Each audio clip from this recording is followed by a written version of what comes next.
अरविंदर सिंह राणा, राष्ट्रीय प्रवक्ता व संयुक्त सचिव वेटरन्स एसोसिएशन। अर्नब गोस्वामी जी का सिर्फ एक ही काम है, झूठ बोलो, जोर से बोलो और सामने वाले को बोलने मत दो, इसके सिवाय उन पे कुछ नहीं आता। तो वो बंदा तो कहीं ना कहीं पहले से ही शक के दायरे में था और अभी चैट लीक हुई है, तो अभी तो देखिए आगे आगे होता है क्या। बिल्कुल एक्शन लिया जाएगा और लिया जाना चाहिए ऐसे बंदे पे। मैं ये कहना चाहूँगा, अरे इतना शोर मचाना, तुम क्या सोचते हो कि शोर मचा के झूठ को सच साबित कर दोगे? नहीं, झूठ को सच साबित कर दोगे क्या आप शोर मचा के? आपने सुशांत राजपूत पूरे 2 महीने तक वही चलता रहा, कंगना रनावत का छज्जा टूट गया, वही चलता रहा। अरे ये देश है, ये आप नेशनल पत्रकारिता कर रहे हैं। आप तो ये, आपको ये शोभा देता है कि किसी के किचन में क्या खाना बन रहा है, कोई क्या खा रहा है, क्या पहन रहा है। शर्म आनी चाहिए ऐसी पत्रकारिता को। जी देखिए, पत्रकारिता का धर्म होता है कि बिल्कुल स्पष्ट दिखाए। कानों में, पेट में गया जहर सिर्फ एक व्यक्ति को मारता है और कानों में गया जहर पूरे समाज को मारता है। लेकिन खास तौर से पुलवामा की हम बात करेंगे, जिस तरह से पुलवामा अटैक हुआ, पूरे देश में आक्रोश था। लेकिन उनके व्हाट्सएप चैट में इसको एक इवेंट की तरह से सेलिब्रेट कर रहे हैं, कह रहे हैं कि बहुत अच्छा हुआ, टीआरपी उनकी गेंद हुई, टीआरपी के मामले में। तो 40 जवान शहीद हुए। जी देखियो, उनको किसी की शहादत से कुछ लेना देना नहीं है। जो कहते थे कि हम बंद कराएंगे तवायफों के कोठे, जो कहते थे कि हम बंद कराएंगे तवायफों के कोठे, सिक्कों की खनक पे खुद ही मुजरा कर बैठे। तो कहीं ना कहीं जनता को चिंतन करना होगा, सही और गलत की पहचान करनी होगी और इसका जवाब देना होगा। जो गलत है उसके मुंह पे थप्पड़ मार के, वोट का थप्पड़ या फिर उसका बायकॉट करके, थप्पड़ का मतलब सिर्फ थप्पड़ मारना नहीं है, बहुत तरीके से मारा जा सकता है। तो आप जिस तरीके से भी आप थप्पड़ मारना चाहते हैं, बिल्कुल मारिए जहां मौका मिलता है। सबसे पहले वो मुसलसल जाम पीना चाहते हैं, वो मुसलसल जाम पीना चाहते हैं, हर शाम एक शीशे की हसीना चाहते हैं। और यहाँ पर जो गूंगी, बहरी, अफीमची, शराबी सरकार हो गई, उस होश नहीं है। लेकिन मैं कहना चाहूँगा, एक कथित मीडिया, सबको नहीं, एक कथित मीडिया हमेशा, हम लोग शासन प्रशासन में रहे हैं, एक कथित मीडिया हमेशा क्या दिखाना चाहिए क्या नहीं दिखाना चाहिए, कहीं ना कहीं प्रो होता है उनका, कहीं ना कहीं सरकार को बचाने का प्रयास करते हैं। और अभी तक ये जाल में फंसी हुई पूरी है ये देश की जो मीडिया है, ये पैसे लेकर उन चीज़ों को इधर से उधर क्या दिखाना चाहिए क्या नहीं दिखाना चाहिए, एक कथित मीडिया का भंडाफोड़ हो चुका है। एक राष्ट्रीय मीडिया जो अपने को, अर्नब गोस्वामी, ऐसे और से बहुत मीडिया नाम लेना नहीं चाहूँगा, उन चीज़ों को जो इस किसान आंदोलन को नहीं दिखा रहे हैं, वो भी मीडिया पैसे पे बिके हुए, उनकी भी खंगाला जाए कि उनको कहाँ से फंडिंग प्रो हो रही है, कहाँ से पैसा आ रहा है। जी भाई, कोरोना काल में यही लंगर चल रहा था, जो सरकार के पास खाना नहीं था खिलाने के लिए, लोग हजार किलोमीटर पैदल चलकर गांव तक पहुंचे, तब कहाँ सरकार थी, तब फंडिंग की बात नहीं की। जब आज देश हित की बात हो रही है तो करी फंडिंग है। जी हाँ, हम पिकनिक मनाते हैं, इस रोडों पे सोते हैं, इन दिखाइए कैमरे को, इन जो प्लास्टिक के बने घर उसमें रहते हैं, रात को पानी टपकता है, जब इसमें पानी बरसता है तो हमारे टेंट में घुसता है। जी हाँ, ये पिकनिक है, इसे फंडिंग कहते हैं। लोग गांव से मिठाई लेके, प्याज लेके, आलू टमाटर लेके आते हैं, यहाँ पे खाना बनता है, खिलाते हैं। जी हाँ, इसको फंडिंग कहते हैं, फंडिंग ये है। मैं उस न्यायपालिका से पूछना चाहता हूँ कि आज रेल बिका, हवाई अड्डा बिका, आपने न्यायपालिका को बेच दिया। आप जो उस कानून के पक्ष में थे उनको आपने समिति में रखा, और आप एक अर्नब गोस्वामी के सुप्रीम कोर्ट फैसला देता है, एक हर्षित प्रभु के चलते आप जात सूचक नाम हटा देते हैं। इतने दिन से 4 महीने प्लस 52 दिन सरकार कहाँ सो रही है? अब संशोधन की बात कर रही है।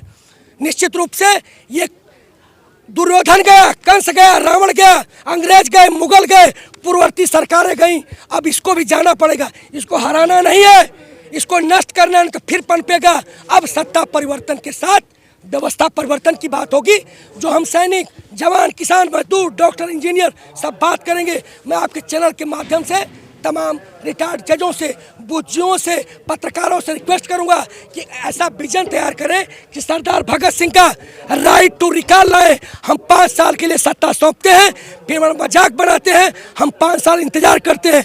हमारे परदादा रोड पर थे, हमारे दादा थे, और हमारे पिताजी आज हैं, कल हमारी औलादें होंगी। क्यों? आखिर कब तक? हमें क्या मिला? आज जरूरत है एक व्यवस्था परिवर्तन की। बता रहा हूँ, अर्नब गोस्वामी देशद्रोही हैं और उनके ऊपर देशद्रोह का केस लगना चाहिए। लेकिन ये नहीं होगा, क्योंकि चोरों का और भ्रष्टाचारियों का उनके ऊपर हाथ है। यदि दूसरी सरकार आती है या कोई ऐसा प्रावधान होता है जिसमें व्यवस्था परिवर्तन वाले आते हैं तो इनके ऊपर पक्का देशद्रोह का केस लगेगा। और देशद्रोही हैं ये, क्योंकि ये शहीदों को इस तरह के बताते हैं और शहीदों के बारे में कभी कुछ नहीं दिखाया, और एक सुशांत के बारे में 2 महीना इसने दिखाता रहा। ये महादेशद्रोही है, और इसको अगर जो सरकार सज़ा नहीं देती है, कोर्ट सज़ा नहीं देती है, तो जनता को सज़ा देना चाहिए, और इसका चैनल किसी को भी नहीं देखना चाहिए। मुझे देश को मैं बोलता हूँ कि इसके चैनल को बाइकाट करना चाहिए। के अनुसार बिल्कुल साबित हो गया कि ये देशद्रोही है, लेकिन देशद्रोही का केस नहीं लगाएंगे, क्योंकि भ्रष्टाचारियों को बचाता है। जो भ्रष्टाचारी हैं, चोर हैं, जो इस देश को जातिवादियों में बांट करके राज कर रहे हैं, उन चोरों को, भ्रष्टाचारियों को बचाने का काम करता है। इसलिए इनके ऊपर ये देशद्रोही का केस नहीं लगाएंगे। लेकिन ये जो जनता है, ये किसान है, ये जवान है, ये आवाम है, इनको इनका बाइकाट करना चाहिए। और सत्ता परिवर्तन नहीं, जब व्यवस्था परिवर्तन होगा तब इनको घसीटा जाएगा। जैसे कि छोटा सा झलक एक कुछ दिन पहले दिखाया गया था मराठ में, आप लोगों ने देखा था कि इनको कैसे घसीटा था। छोटा ही घसीटा, लेकिन घसीटा तो वैसे लंबा घसीटा जाएगा इनको।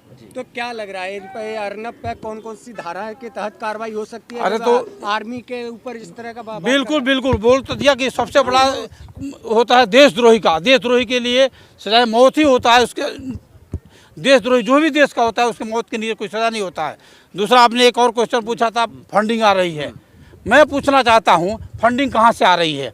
देश से आ रही है। तो अपने देश वाले जो किसान मजदूर जो भी है, अगर जो आया पूंजीपति भी, अगर जो इन गरीबों के लिए, इन किसानों के लिए जो रोड पर आज हैं तो दे रहे हैं, तो उसमें क्या बुराई है? अगर जो विदेश से आ रहा है या दूसरे किसी भी कंट्री से आ रहा है तो उसमें हमारा देश क्या कमज़ोर हो रहा है क्या? मैं आपसे पूछता हूँ, कि पूरे जनता से पूछता हूँ या भ्रष्टाचारियों चोरों से पूछता हूँ कि जब किसी भी दूसरे देश से हमारे देश में जो कुछ भी, चाहे फंडिंग हो या XYZ किसी भी तरीक़ा से कोई संपत्ति, कोई धन आता है, तो उसमें हमारा देश कमज़ोर नहीं होता है, समृद्ध होता है। यदि हमारे देश से दूसरे देश में जाए, उससे हम बोलेंगे हमारा देश कमज़ोर होता है। अभी तो देखिए आगे आगे होता है क्या। ये तो अभी बिल में जो कीड़े बड़े हुए हैं ना, तो अभी तो फिनाइल डाला है, उसमें से सारे बाहर निकल के आएंगे। छपकर बिका करते थे जो अखबार कभी, आजकल वो बिककर छपने लगे। तो ये जनता को अब सोचना पड़ेगा कि राष्ट्रीय चैनलों पर सफ़ेद झूठ चल रहा है। एक तो झूठ होता है, एक सफ़ेद झूठ होता है। पहले से ही प्लानिंग होती है चैनलों पे क्या चलना है, क्या नहीं चलना है, और इन्होंने पत्रकारिता की मर्यादा को भंग कर दिया है। तो अब जनता को सोचना पड़ेगा और इनको जवाब देना पड़ेगा। मैं मणिदेव चतुर्वेदी पुलवामा पर खुलासा करता हूं। इस पर पूरे चैनल चलाए, मैंने उसका पूरा समीक्षा किया। जो उसकी रिपोर्ट आई गलत है।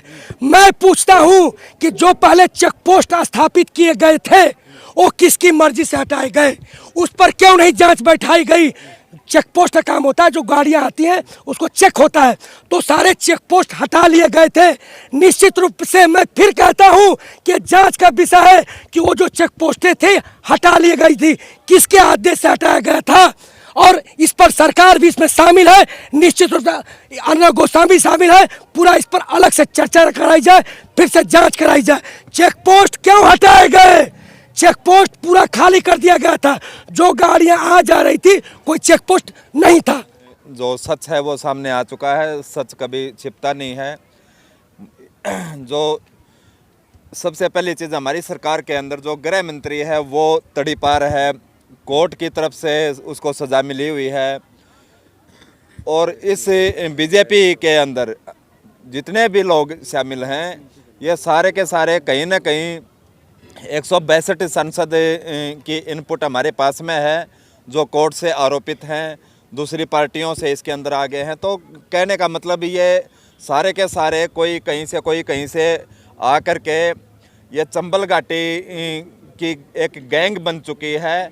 और अब इनका निशाना है पूरा का पूरा देश के जवान, किसान, मजदूर, जो रीढ़ की हड्डी होती है उसको कमज़ोर करने का, उसको अपने बस में करने का, जो कि हम नहीं होने देंगे। और उसी के आधार पर इनको कमज़ोर करने के लिए ही ये जो कानून लाया गया है, कृषि बिल लाया गया है, इसकी प्लानिंग, इसकी योजना 3 साल पहले बन चुकी है।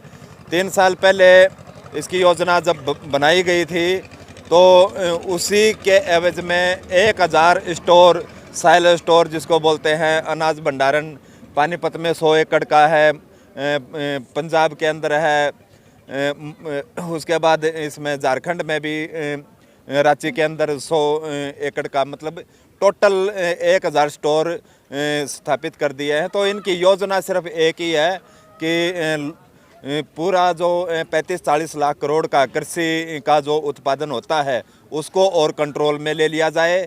बाकी तो इन्होंने सब कुछ बेच दिया है। इसको कंट्रोल में लेने के बाद में जनता बिल्कुल एकदम गुलाम हो जाएगी और जनता के ऊपर कंट्रोल किया जा सकता है और लंबे समय तक इनकी शासन करने की जो नीति है वो कामयाब हो सकती है, लेकिन ऐसा नहीं होगा।